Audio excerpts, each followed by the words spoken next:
Good evening, Facebook and YouTube. My name is Scott Muri, and I'm the superintendent of Ector County Independent School District. And it's an honor to welcome each of you to our conversation this evening, and a conversation it promises to be. We have a very special guest with us tonight, but before we introduce our special guest, just a couple of quick updates for our ECISD family. We have parents and educators watching us this evening. Next week, we have a board meeting 1 week from tonight, and we will be at that time discussing publicly for the first time our complete plans for the opening of schools for the 2021 school year. And we look forward to that conversation with our trustees and with our community. Again, that's 1 week from tonight at 6 o'clock in the ECISD boardroom. All right, as I mentioned when we started, we have a very special guest with us this evening. The opportunities that are presented before not only ECISD but school districts across the country are profound right now. Our students have experienced quite a bit of trauma in their lives. Many of our students have not received the quality of education that they should have received from March through the month of June. And that concerns us, not only the people in ECISD, but school systems across Texas, across this country, and around the world. And we tonight wanted to go to one of the leading experts, an individual and an organization that has shared quite a bit of research. In fact, some pretty profound research that has driven many of the decisions that we're making as an organization so that we can effectively meet the needs of kids. And so tonight, our special guest is the CEO of NWEA, and his name is Chris Minnich. And so, Chris, it is a pleasure to welcome you tonight to ECISD Live. Thanks for joining us. Hey, thanks for having me. It's exciting to be here. We're glad to have you. We have a pretty interesting conversation lined up tonight. But before we kind of jump into things, I want to talk to you just for a little bit about who you are. Who is Chris Minnich? And then tell us a little bit about your organization that you're leading today.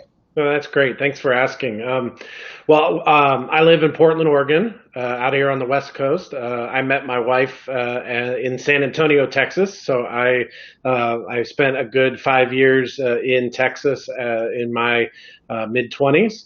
And I have three students. They're 8, 4, and 2. So my 2-year-old, I don't know, calling her a student yet is not quite where we are. But so I have 3 kids, and they're all going to be going to school out here in Oregon. And our organization, NWEA, is an organization that works with about 10,000 school districts or charter schools across the country. And we give assessments in reading, language usage, mathematics, and science to students across the country. And we have academic data on how those students have done over time. And so what we did in our research, and I'll talk about that here in a second, is we looked at what could the result be of not being in school for a long period of time, and what types of things should school districts be looking at. As we know, there might be hybrid opportunities for schools, or there might be online opportunities for students in the coming year. And what types of things should schools be considering based on the data that we have? So I'm excited to talk about it, and obviously I think it'll be a really thorough conversation for us. Good. Well, I look forward to it. So one of the, I remember kind of way back in it seems like years ago, but it was actually in March of 2020. I'm standing, we're on spring break as a school district, and I'm in a small town in West Texas, and standing near the middle of the street, and my phone rings, and I engage in a conversation with one of my colleagues who begins to talk about the current pandemic and the reality that we may not be returning to school. And suddenly, I'd heard a little bit about COVID-19, but didn't fully understand or grasp the potential impact that it would have. And so we came back from our spring break and immediately shut down as an organization and developed remote learning, introduced that in the middle of March, and then we continued that through the month of April. And then I do remember end of April, early May, kind of thinking about the impact of all of this on student learning, but you released some information that really sent shockwaves not only throughout our school district, but school districts across the country. Yeah. And that data said that our kids may not suffer just 3 months worth of learning loss because of remote learning, but it could be significant. Chris, why don't you share with us a little bit of that data that really shocked and awed many of us? Yeah, I'll share a couple slides here. Hold on one second. Sorry. Need to pull it up here. Why isn't this coming up? All right. Just after I did this. Give me one second like technology when it works, and we don't. I know it's not on my screen, so I gotta just reopen that. All right. So what we saw was, what we did was we looked at our assessment scores, and here we go. Now I can share it. Okay. Great. Are you seeing this now, Scott? There we go. Yes, sir. Yeah, great. There we go. So we looked at our assessment scores, and we went back and looked at fifth graders to start with. And what we saw in normal times was that you would see at the beginning of a fifth grade classroom, you would see 25 or about a quarter of the students performing at a fifth grade level, and about 33% still performing at a fourth grade level. And so you can see on this slide the types of splits we saw between performance in a normal classroom. So then we began to think, what would a post-COVID era look like in terms of learning loss for those students? What might they not have learned in fourth grade? How far behind might they be? And I think behind is maybe not the right phrase, because it's actually, behind connotates we did something wrong. This is not something that was that we did wrong. It just happened to us, right? We needed to be at home. We needed to be away from the classrooms because of the virus. And so we went ahead and looked, and I want to show these. If you see, these are typical learning paths in reading for grades 3 through 8. On our test scores. So a normal school year, this is in a normal school year, you would see between September and the following September, you would see a increase in growth up until about mid-June, and then generally over the summer, students lose a little bit of that learning that they've learned during the school year. We've named that the summer slide. Yes, that's right. So what we did is we went back and said, okay, if those students ended the school year March 15th, which in most places across the country they did, what types of losses might we see if it's 6 months or even 5 months off from school? And you'll see the dotted line on this graph is what shows that, the typical, if we just extrapolated that type of learning loss. And so you'll see in reading, it can be anywhere from about a half a grade level to about 2/3 of a grade level of loss. Now, this isn't to scare anybody or anything like that. It's just the reality that many of our students weren't as engaged as they could have been. And frankly, online learning has its pluses and minuses. We see a bigger gap at the earlier grades. So you'll notice in third grade, the slide is greater than in eighth grade. And that's something that has shown up in multiple places across the country for us, is that the earlier grades tend to have a little bit more of a challenge than the higher grades. I also wanted to talk a little bit about performance in the percentiles. So meaning if your student is performing in the 75th percentile, which means they are about 3/4 of the students are performing worse than they are, and about a quarter are performing a little bit better, right? And if they are performing at those levels, we're tending to not see the same kind of loss we see with students that are even in the middle distribution or near the bottom of the distribution, meaning under 25 percentile. And so in reading, a sixth grader could see anywhere from all the way down to a fourth grade level, and they could be as high as normal learning, so 7th or 8th grade level. And so that gap for teachers is going to be really hard to navigate as we enter the next school year. And go ahead. Sorry, Scott. I do want to talk about mathematics too. Yeah, in reading that, that's significant when you look at those data. So again, just to look at that fourth grader, that fourth grader that was at the 50th percentile, what your data is showing that child has significant learning loss. That's right. Significant loss. Yeah, and it's a worry, but it's not something to panic about, because there's a lot of things you can do to solve this. And you know what the antidote for this is time with teachers. And frankly, either online or in person, and whatever we can do to make sure our teachers are in front of students That's what we believe will solve this problem, is really the teachers have the key to solving this issue. So go back one slide, Chris.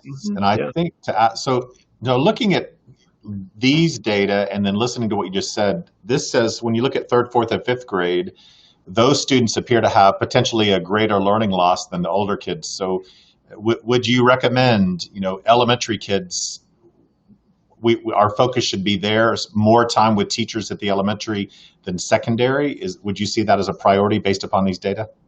Absolutely. And we also know that in online learning, as students get older, it's more applicable for them to be able to do some of these tasks online.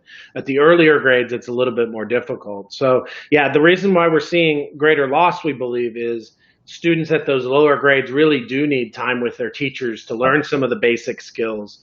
I remain really concerned about students, especially in kindergarten, first and second grade, around reading.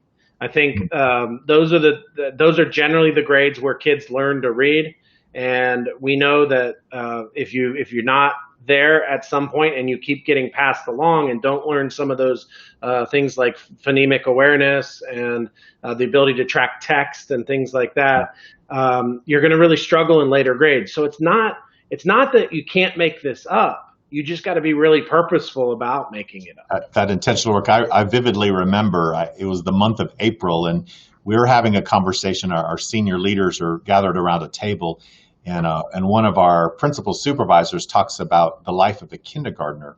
And in early March, that kindergartner from a reading perspective was just on the cusp of gaining some strategies that would allow them to add a level of fluency. And that's when school stopped. And that's right. So, those kids missed something pretty significant. Yeah, and I remain concerned. My second grader here in Portland, I remain very concerned about that he missed the end of second grade, because I think that's where he had just been pivoting towards longer passages and being really able to read for meaning. And I'm pretty worried about that for him. So we're trying to do things like get him in texts that he cares about. For him, it's sports. I guess the apple doesn't fall too far from the tree, but it doesn't really matter as long as the text is at the appropriate level and that they're engaged in it. So that's what we're working on in our. We'll talk a little bit later about parents. I've got a question I want to ask you about moms and dads and kind of what they could be doing. But that's good information. There are some things that all of us, whether parents at home in the summer, as you say, or things that we need to do with some intentionality around school. You have some math data. Yeah, I think the mathematics data is a bit more stark because math builds on itself. So if you miss something at an earlier grade, then you're really going to struggle in later grades. So for example, in third grade, in most states, we're talking about some set of fractions, so parts of a whole, and students begin learning that concept. And sometimes it's in the second half of third grade, which is even more challenging to have to learn online. So you'll see here the drops are more stark. And I would just point you to the fifth grade drop, which on average drops you back below the fourth grade level in mathematics. And so I just would call attention, if you were paying attention to one area in this conversation, grades 3, 4, and 5 in mathematics is where I'm the most worried. And I think that will require very specific attention of how you attend to those gaps, but not let them be destiny for students, right? So you need to pay attention if you're teaching these subjects, but you cannot just assume all kids are at that below fourth grade level if they were going into fifth grade. You've got to use assessments. You've got to look at where they are, and the hardest part of this incoming school year is we're going to have such a wide variation of performance. And I think especially in mathematics, the more that we can do early in the year to look at the gaps that have been created, not wholesale reteach a previous grade, but think about the specific skills that students may not have received towards the end of the school year last year and really accommodate for those. And then Scott, I'll show this last slide, which is the similar chart that I showed on reading, where you'll even see the kids in the top quartile, so above 75% above, they're still in our data not going to do as well over the summer as you would normally see if they're being taught by teachers. And so I I would just emphasize back to the fact that the teachers are so essential to this. So, you have great teachers in your district, I am sure, and those teachers figuring out how you take kids from where they are at the start of next school year is going to be so critical, because these gaps will persist if we don't pay attention to them. That's an important message. The gaps will persist if we don't pay attention to them. One of your things I've heard you say multiple times already this evening, it doesn't have to be this way as long as we are intentional about our response to these data. Yeah. That's significant. So stay with fourth graders on this slide for just a minute, Chris. Mm-hmm. And just to kind of in plain English, for that kid that was at the 50th percentile in fourth grade mathematics, what's the potential for that kid? Yeah. So you'll see on this chart, and again, these are averages. So I want to be clear, this is not every student, but you'll notice they go back down to about the beginning of the fourth grade level. So a mid performer in fourth grade mathematics, if they just go on the trajectory that we have seen based on Summer's slide for a middle performer, they will be right at the beginning of fourth grade again to start the next year. And so I'm not suggesting that's a full reteach, though. So I think that's very important, because they will have gathered some of that information and they will have thought through some of those things. But again, you could even see like in the 75th percentile. So again, these are averages. So we just need to dig in and see where every kid is and quickly remediate and get them back on the right trajectory. So you notice, the one thing I would just point to, both of these lines go fairly straight up if they are interacting with teachers. So, I keep saying, you've heard me say it a couple times, teachers are the antidote here, right, to this loss. And they are the solution. And making sure that engagement is meaningful is what will solve this problem.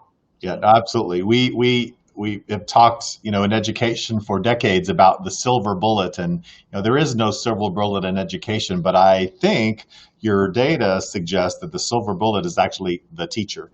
Time and instruction. Time and instruction. An effective teacher can work miracles with a kid. Chris, you mentioned that these data are your data. Could you talk specifically about where these data come from? Yeah.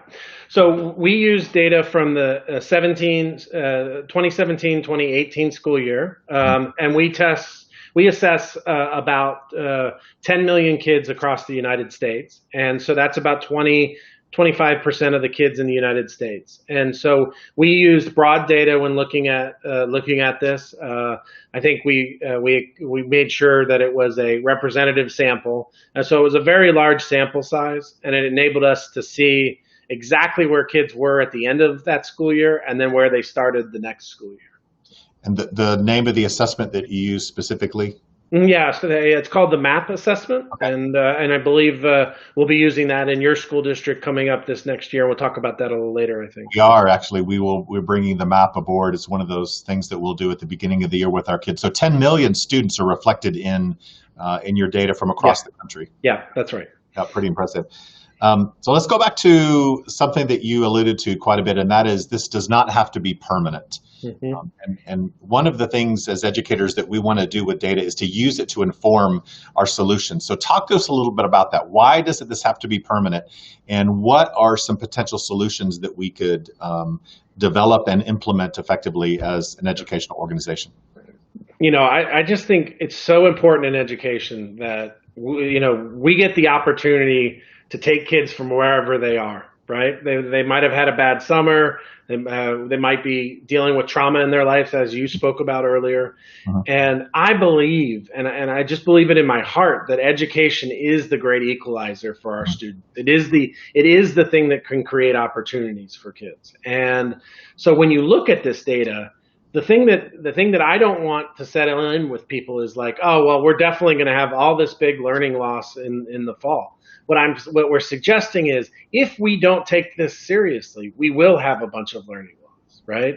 But some of the interventions that I think are so important. Number one, how do we engage with students online whenever possible? And how do we get parents to be engaged with their students, even if it's just things like conversations about mathematics, like prices at the supermarket. If you're going and you're shopping with your kid, talk to them about decimals, talk to them about dollars and cents, make it into a math problem for them. There are just small things that we can do as parents and education leaders that help kids grow over time. So why I say it's not destiny is that it's that none of us stop learning, and especially for students, this is not a fixed point in time type of thing.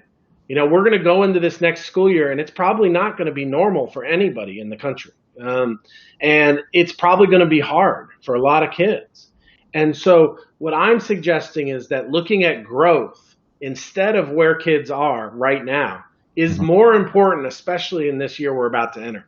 That if you know where a student is at the beginning and you can figure out where you want them to be and you can chart that trajectory, that's so much more effective than saying, hey, in 5th grade, we're just going to teach them this and we're going to teach everybody this. And so, you know, those are the types of things that we're talking to our school, our member school districts about. No, imagine, you know, if we did exactly what you alluded to at the end, if we just brought them in and pretended that they were all mathematically in the 5th grade, and we only taught 5th grade content based upon your data, some kids would miss an entire school year. They would miss 4th grade mathematics. That's right. And we would, you know, handicap them potentially for the rest of their lives unless we go back and fill in those important gaps. That's right. And, you know, and I think it's just so important to use information from assessments about how kids are doing, because, you know, you'll be able to identify, like, well, look, they understood, you know, I go back to this fraction example, but they understood fractions, but they couldn't quite take it to decimals, for example. Like, and that's the type of data that we hope to provide as, you know, as part of this shift. So you use the word assessment, and one of the things that we're planning on doing is to use the MAP assessment as we begin the year. But I can also hear folks saying, "Oh my goodness, the first week of school, and you're going to test kids? What? You know, talk to me about that. What is that the right thing to do?" You know, I think it's different for every community. But what I will tell you is figuring out how to get data on where kids are quickly is going to be really important for your teachers. And so I don't know if it's the first week or the second week. I can't tell you what the right thing is. What I can tell you is until you have information on where your kids are, you're going to have to just assume you know where they are. So that's the thing that we're trying to break down, is to say, look, as quickly as you guys feel comfortable. Obviously, there needs to be some things that are taken care of first, like social emotional learning and making sure kids are feeling safe and making sure that that kids have access to food, and those types of things are so essential. I don't want to minimize those things. But in terms of academics, figuring out where a student is probably job one. And whether you use MAP or something else, or a combination of MAP and maybe some teacher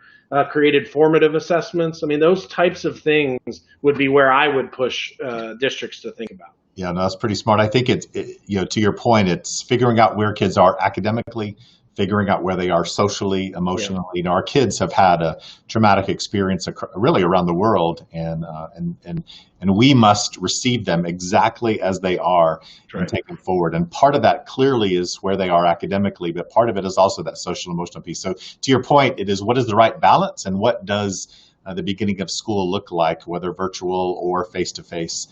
But our teachers have to be informed about the progress, about where their children are, so that they can move them forward. Good information. So the research that you've done should inform what a teacher does in the classroom, but also how we design schools. So you do lots of listening. You've probably talked with lots of superintendents and districts over the last couple of months. As you think about how these data should inform the design of school, what are some things maybe that you've heard, or any interesting concepts that school districts are thinking of right now in response? Yeah, some of it's COVID related, but some of it's just general. So I'll talk about COVID first, and then I think I can talk generally in a second. But on the COVID side, Elementary school is such an important focus area for a lot of districts. So I do see some districts prioritizing their lower grades in terms of face-to-face time, thinking about hybrid models that might, 2 days on, 2 days off, but trying to do it over a couple of weeks where the elementary schools are actually coming in for both of those blocks for some of the time. They're not going to be able to do it every time, so that the elementary kids would actually see 4 days with their teachers. Those are the types of things that I'm seeing in a lot of places. I think our data does show that the elementary kids are going to be possibly harder hit by this. And so how do you, at least, even if you're not able to get students in front of computer screens or those types of things, how do you create space for them to interact with an adult that does know the concepts? And so in addition to teachers, people are thinking about teachers' aides being part of the conversation in some way. So those are the types of solutions that we're seeing. I can't stress enough, though, the research shows that we need time with kids and teachers together that is focused on instruction. And it's just hard, right? Because of all the cleaning requirements and all the everything we're doing to try to make it safe for students. And that should come first. I want to be very clear, that should come first. Sure. But the academic piece of this is going to be a difficult push for the next year. And so those are the types of creative things that we're seeing. I did have one district try to really lower class size by adding more, bringing in all the subs they could get their hands on. So those are things that are hard, especially in the current budget climate. But those are things we're hearing. And then on the non-COVID side, look, year-round school is taking off. I mean, almost every district I've talked to is having a conversation about what does next summer look like, and could we do at least some, if it's not full-time school for students, but at least something next summer that would enable us to continue to catch up the learning for those students. So those are two things, or three, maybe it was three things that I've heard. Yeah, that's interesting. To your last point, the state of Texas has a new opportunity that was built into some recent legislation. In Texas, it's House Bill 3. Provided some significant funding for school districts in Texas. But one of those elements was called extended school year. And for a school district in Texas in which your children attend students for school for 180 days already, you can actually extend school for an additional 30 days into the summer, specifically for elementary. Yeah. And listening to what you're saying, so that your 180 days could become 210 days, specifically focused on pre-K through fifth grade students. That'd be great. I mean, you look at the trajectory that we saw on those slides. If you could get another 30 days, that trajectory should continue the way it is. I mean, that's what it shows in our data. And so then you could actually blunt some of the loss that we saw in the data. So for those ECISD families watching tonight, we actually 1 month ago built that into our calendar. So our elementary kids, pre-K through fifth grade, have the potential to have 210 days of school this year because we've added 30 days into the summer next year. Interesting. Yeah. I mean, I hear that conversation in a lot of school districts across the country. So House Bill 3 policy, that's law now in the state of Texas. But as you think about how research and what you all have developed, how it should inform policy, whether at the state level or federal level, what are your thoughts there? Yeah. Well, I mean, we're all living under the federal law, which is the Every Student Succeeds Act. It's called ESSA, and that requires state assessments across the country. And I think this is a moment where, and last year they waived all the state assessments across the country for 1 year. And I'm a general proponent of making sure we use assessment to figure out where kids are. But we are in a moment where students are at various levels. I just talked about that in the research. And so giving a kid a fourth grade test isn't going to be as meaningful as looking at their growth, especially in the next year. And so how do we come together and have a conversation about what's the right thing to do rather than just throwing out all the assessments at the end of next year? But maybe there's a way we can be creative about taking the opportunity to change how we're measuring how schools are doing. So right now in every state, there is a end of year test that's given, and that's what we do for accountability purposes. And that's what we do to show our public how our schools are doing. what I would argue is that we should absolutely have some of this measurement, but I think it should be based more on growth. So where a student was at the beginning of the year to where they were at the end of the year. And we should be required, I think, to move students more, especially if they're behind. I think that's something that I think all teachers and most teachers I talk to will sign up for. If the students falling behind a little bit, then I'm going to work harder to make that happen. So I just think there's an opportunity and there's a policy window here to add growth into the conversation about accountability. And we all care deeply about how our schools are graded, how they look, but my passion is that we're just not leaving any students out. And I don't care as much about the grades as I do about is there an individual kid in my school that isn't getting what they need from us? And the way to determine that is to use growth. So anyway, I'll stop there. And I mean, this is a pretty deep discussion we could get into if you want to. It is, but it's interesting and I think very timely. Across the country right now, we're seeing several states that are making requests of the federal government to waive the state accountability, state assessments this year because it is such an unusual situation. I know that was done by the federal government, provided that opportunity in 2019-20, and potentially in 2021 it could happen again. So now is the time, if you will, to seize the moment and to really think differently about the possibilities of redesigning the way that we hold systems and states accountable, but also how we grow and develop our students and really give them an accurate measure of their own progress. So growth-based is what I hear. Yeah, growth-based. And I would just add, I think it really has to be about not getting out of things, right? Like for me, I just want it to be fair. If I was sitting in a school still, I would say, let's just try to make this fair, that I got students in all these other places in terms of grade levels.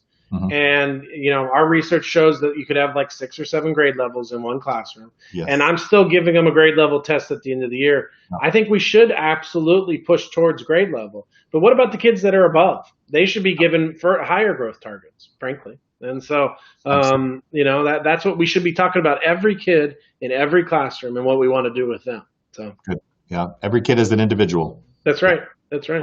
Speaking of, you at the beginning of the conversation, you said you're a dad. I think you have 2 students and a child. So Thank you. Yeah, that's good. There you go. So let's talk about those, your 3 kids for just a minute. And we have a lot of moms and dads that are watching us tonight. And we're in the middle of July. And when you look at these data, that's academic data, but those are also human beings and those are children and potentially, those are your kids as well. Yeah. What can a parent do right now when you see the reading data, the math data? What can moms and dads do to help close these gaps that are being created? Yeah. Well, the first thing is don't panic. It's going to be okay. I just want to say that first. The academic loss is all fixable.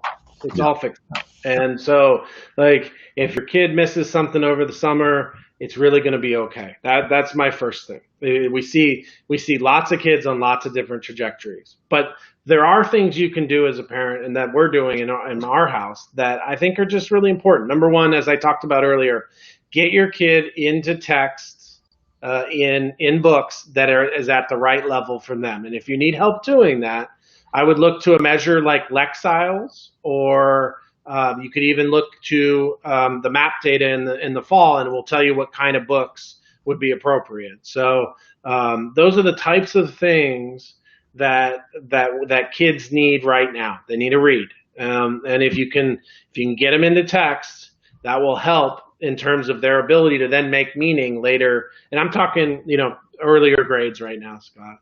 The upper grades. They need to figure out what their passion is too, right? And so, how do you engage them in stuff that's meaningful for them? Yep. The other thing I would point to is, there's just a lot of good stuff online right now. For in our house, we do just 15 minutes at a time because honestly, everything that's going on in our house, I go to work every day up here, and it's very hard to keep them focused for longer than 15 minutes. So we made the deal that you're going to focus on this for 15 minutes and do it well, and then you're going to move on. So you don't need a large amount of time. That's the other thing. And so we use things like Khan Academy on the mathematics side. We're using the local library when they open. When they're open, we're going there and we're getting books from there.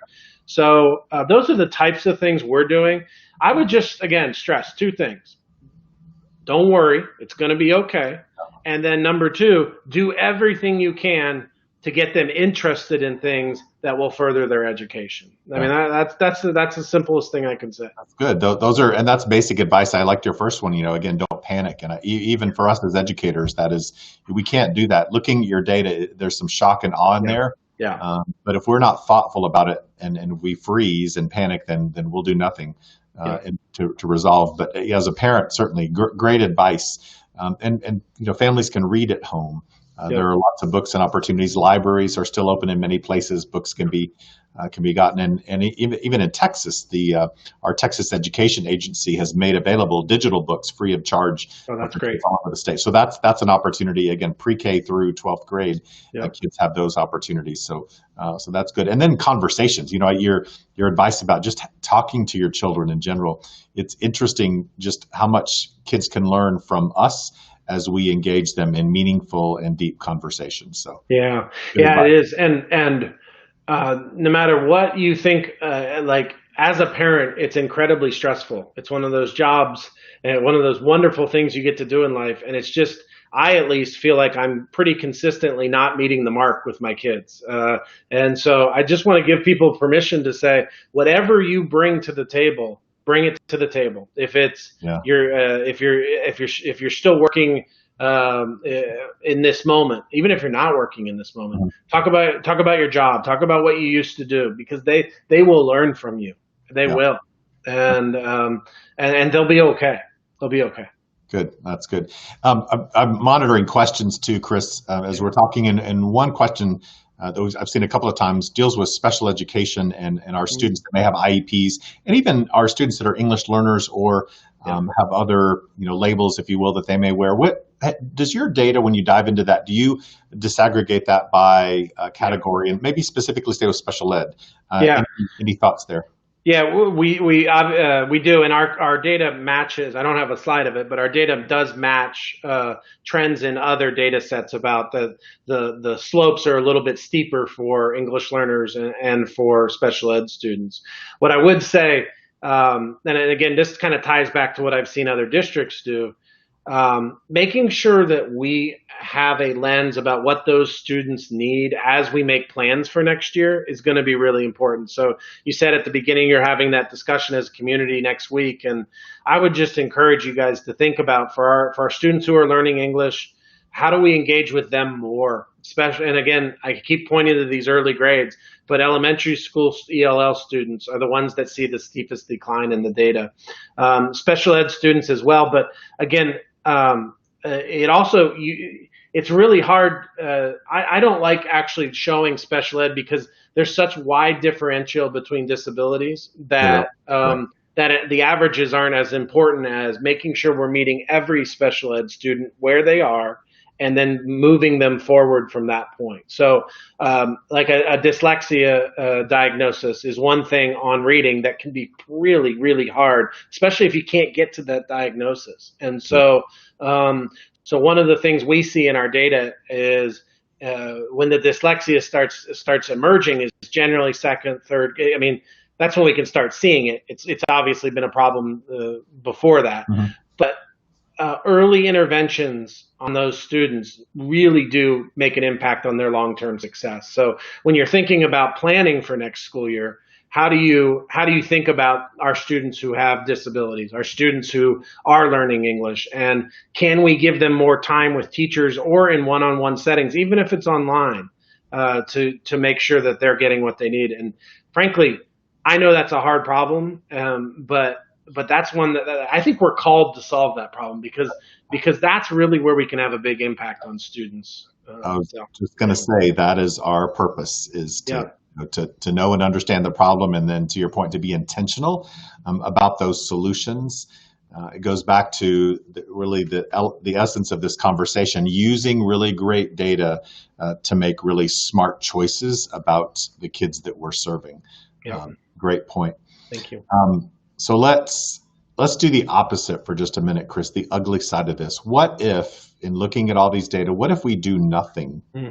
School systems do not respond, parents do not respond. We just pretend it's business as usual. What are the long-term implications of these data? Yeah. Well, I think obviously you can't, I mean, in this COVID era, it's very hard to predict anything, right? So 2 weeks ago, I might have told you something different based on how schools are going back. And now the cases are increasing and we're having a different conversation, it seems, around schools opening. And so I just think, I think there are long-term implications are different for the different age groups. I think the high school students, I'm much more worried about sense of belonging, sense of loss for those students, making sure that they're finding ways to engage in the things that they love, the things that they enjoy. How do we get them in touch with their friends, even if they can't be with their friends? Sure. Those types of things, especially in the older grades, I think are really important. What I would tell you on the academic side is that the data we have shows that you do not recover immediately if there's no intervention, that you just don't. And you end up with bigger gaps in the end, because if you don't learn third grade mathematics and then you try to teach fourth grade mathematics, you're not going to be able to do fourth grade mathematics. And then you're still going to be at the lower level in terms of your learning. And so I just think there are just such, and it will end up with frustration. It'll end up with, why wasn't I ever taught this? And then the gaps that will emerge will be bigger as we go. Now, again, that's hard to hear, and it doesn't have to be our destiny. But I do believe that if we don't attend to this, the gaps will only get bigger in later grades for students. But I think that's pretty profound right there. I mean, that is a potential reality. If we just accept those fifth graders starting in August as if they were typical fifth graders and do nothing to intervene or respond to who they really are academically, then the gaps later will be wider. That we as educators must hear that and know that, and our parents need to hear that and know that. That to me is a child by child exercise too. So I gave you, the data I showed you were averages, right? Sure. And so for me, there's going to be some kids that flourished in an online environment. I know at least one of my kids will flourish in an online environment. He's going to love it. And so figuring out what they lost and what they gained in some cases, you may be able to push kids further than you thought. And so I don't want to, the downside is pretty clear. There's also a big upside for students that did well in this period. Sure. Oh, absolutely. Absolutely. And some kids did. We even saw that in our own district. We have kids that will intentionally choose 100% virtual because they had such a great experience, the last several months. And in fact, we've even had conversations in our district with some of our teachers. And I specifically remember one of our high school math teachers who made a statement that he was not a big technology user or integrator with students. He was a great teacher. And I think we lost Chris. There he is. There you go. You're back. So this teacher was a great teacher, but was not a big technology user.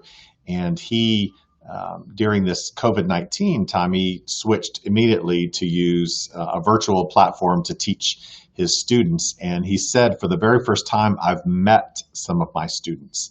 Oh, that's great.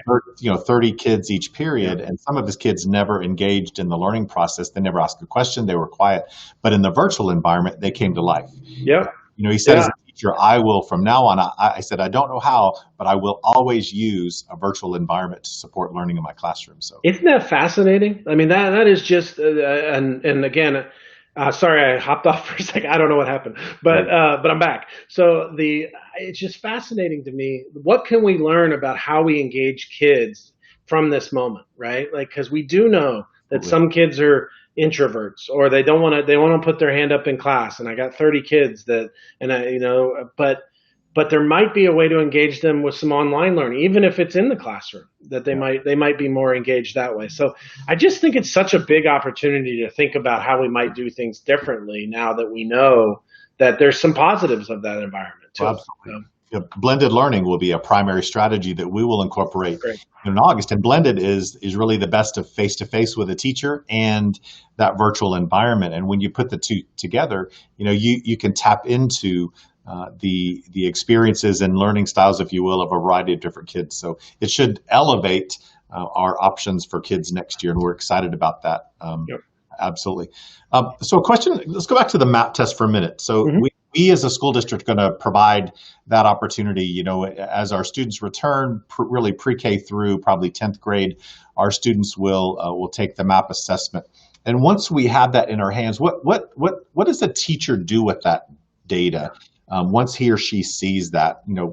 Talk me through that process. Yeah. So the MAP assessment is something that's generally given 3 times in a school year: the beginning of the year, towards the middle of the year, and then at the end of the year. And it's given in English, reading, and mathematics, and some districts use it in science as well. But what a teacher can gain from that, and why our test is different, is that it adapts to where a student is. So what we'll do is we'll give a student some questions at the beginning to kind of see how they're doing. And if they're not doing so well, we'll take them to a little bit easier question. And then it enables us to really know exactly where a kid is on that learning continuum of where they are. And so in each subject, we'll be able to give teachers like, hey, this is where the student is on the overall. Here's a good goal for a student for this coming year. And then here are some areas of weakness and areas of strength. And we will also say, and you might want to dig in a little deeper on these things, because in a 45-minute test, you can't tell exactly where a kid is on everything. So we are we'll be able to give that back to the teacher the next day. And so that's what your teachers will get in the district starting this year. And what I think the best part of what we do is that we're trying not to sort of say, well, you don't know this or you do know that. We're trying to get an accurate picture of a student's gaps in learning. And that's what a teacher really needs to help them move forward. And this is less about, penalizing or anything like that. This is truly just taking the temperature. That's the analogy we like to use, is we're gonna show you where you're at, and then teachers have the opportunity to move forward from there. Sometimes we call that a diagnostic in education, just like you go to the doctor, it is your diagnosis, but you got to run some tests in order to figure out exactly what the diagnosis should be, and this is exactly that. Good. Talk about the moms and dads. What does this have to do with parents, and will parents get anything from this? And how does this inform how a parent could support the learning of their child? Yeah, so the parents, getting engaged on the data at the beginning of the year and goal setting is so important. So one of the things I would encourage parents to think about is, where is my student now? Where do I want them to be? And comparing them to kids at their age is somewhat important, but it's not the only thing, right? Sure. For my students, I just want to see the trend, and I want to see it over time. And I don't really worry about one data point. I worry about 3 data points going in a certain direction. Yeah. So it's why we see our districts generally use us for a long period of time, is because once you get like 2 and 3 years of data, you can really see the trajectory of a student's learning. And so what I would say is, parents, pay attention at the beginning of the year so you see where your students are, and help teachers set goals for your students. But also throughout the year, be monitoring against those goals to make sure we're getting our students there. And that's really where you can see the gaps close for kids. Yeah. One of the questions that came in probably from a parent, it talked about engagement and, what do I do if my child is not engaged? I think, one of the things that the MAP assessment from a parent perspective, at least, it'll give them some understanding of potentially gaps that may exist, yeah. But it also may indicate, to them where their child may be academically and the opportunities that should be made available for that kid. But how would you respond? My kid's not being challenged. Yeah. What should I do? Yeah, so you need adaptive stuff is what you need, things that adjust to their ability level. So engagement is a function of what their interests are generally. And, we see it different from different grade levels. At the earlier grades, they tend to lose interest as things wane on, right? So if we can just shorten the experience, you can get engagement at the earlier grades generally. Generally, that's not for every kid. At the middle school and high school levels, engagement is such a funny thing because I can just promise you no kid is engaged 100% of the time at those levels. They just aren't. And so what you can do is I'm trying hard to figure out interests in my kids and really push them towards these things, even if they aren't the best academic thing. Because my second grader will literally only read about sports. Literally, that's the only thing he'll read about right now. Yeah. And so I'm trying to get him to. I'm just letting him do that right now. And do I want him engaged in other stuff? Yes, I do. Can I get him there? No, not right now. I can't. So I just think this is more of a over time concern, and also. Talk to your educators. You're going to be back in school here in another 3 weeks, 3-4 weeks here, and your educators are the ones that probably know your student, and they probably know what gets them focused. Yeah. What does the teacher say when they really need your student's attention? That's the type of thing I would be asking. In fact, to your point about multiple data points, sometimes that parent perception of his or her child is good information for the teacher. If the parent sees that the child is not engaged or is not being challenged, sometimes the teacher may not have seen that. That's right. For a variety of reasons. The kid could be compliant at school, and so that information is good for us to know as educators. But your comments also, multiple measures. We look for multiple measures in education today, and as a parent, you certainly need to look for those. The MAP assessment certainly is one measure, but the child's grades and other things that come home with your child on a regular basis, looking at those many measures of the growth and development of your child over time, to your point, that's important to see. Yeah, and their happiness, right? I mean, I don't want to short sell all the social emotional stuff that goes along with this is really important. We need happy, healthy, and strong academic kids. That's what we need. And that's what I want for my student. I mean, that's what I want for my kids.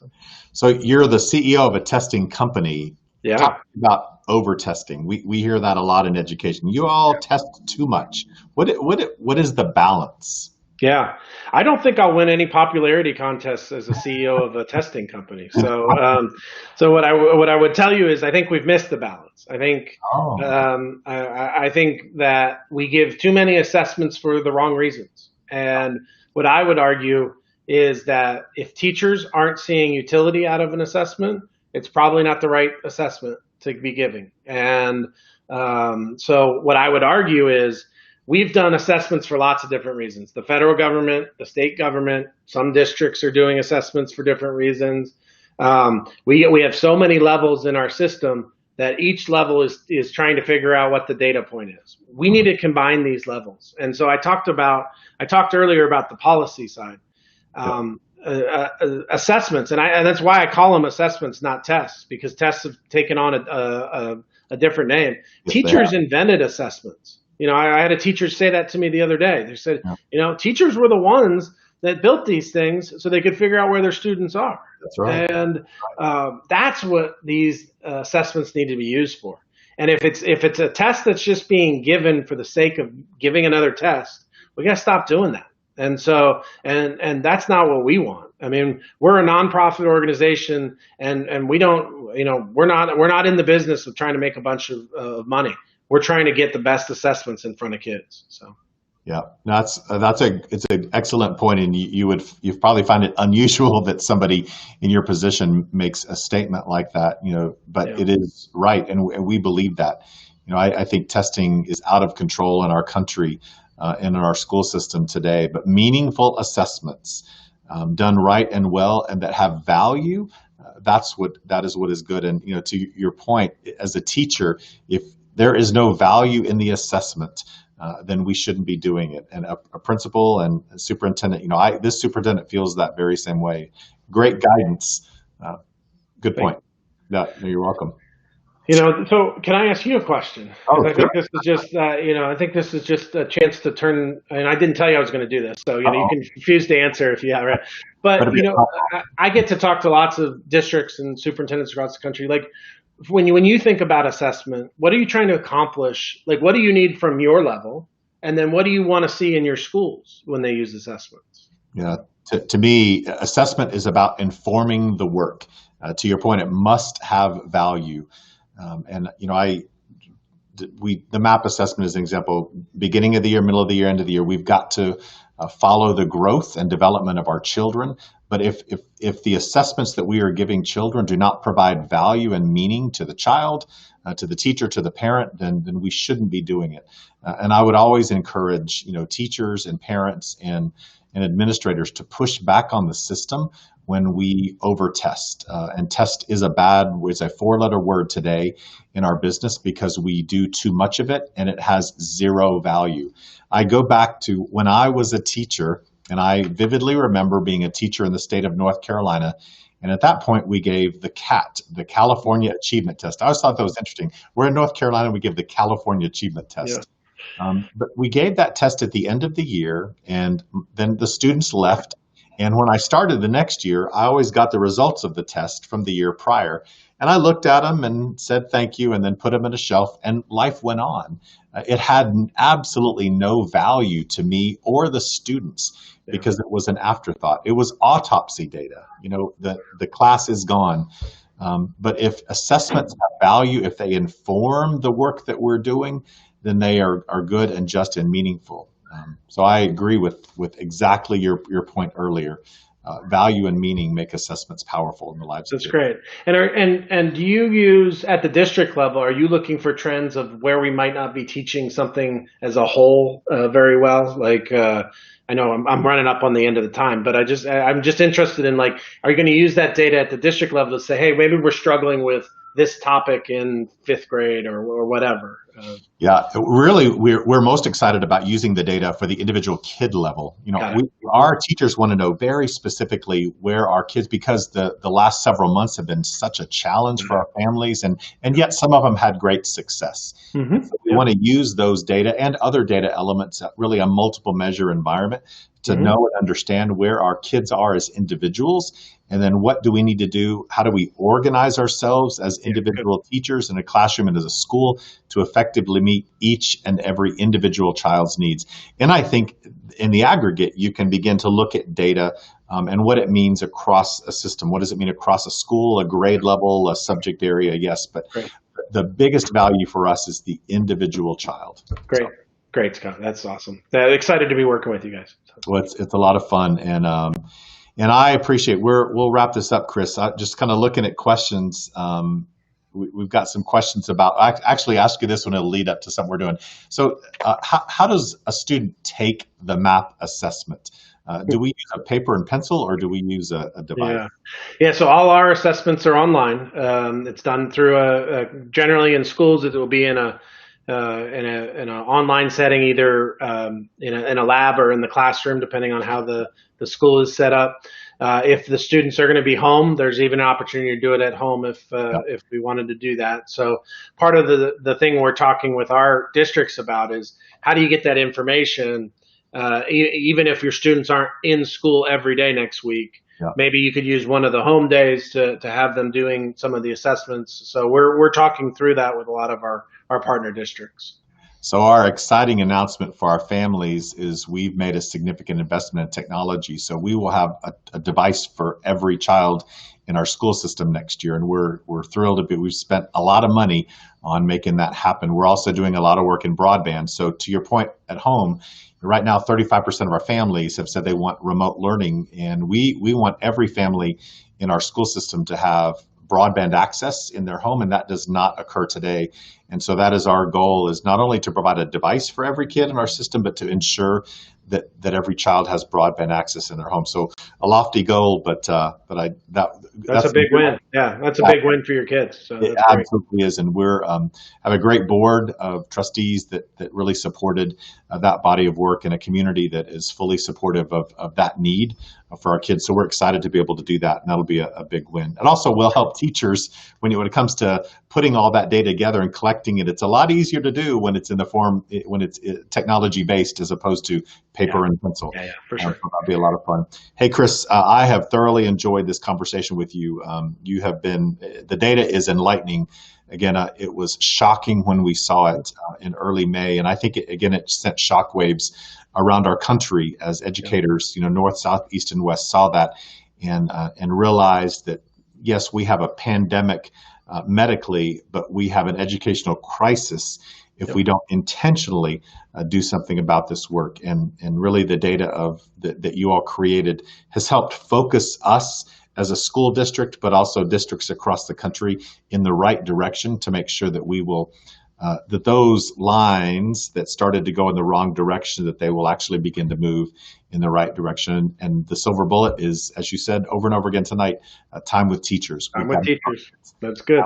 Teachers will make a difference. So, thanks for having me on. I appreciate it. Oh, you're welcome. Any parting words of wisdom you have for us tonight? I got Texas in my heart, and I'm married to a Texan. So love what you guys are trying to do down there, and excited to be part of the change that the district's bringing. So appreciate it, and thanks for your time. We appreciate it, and thank you again, Chris. And to everyone that's watching tonight, you have a good night.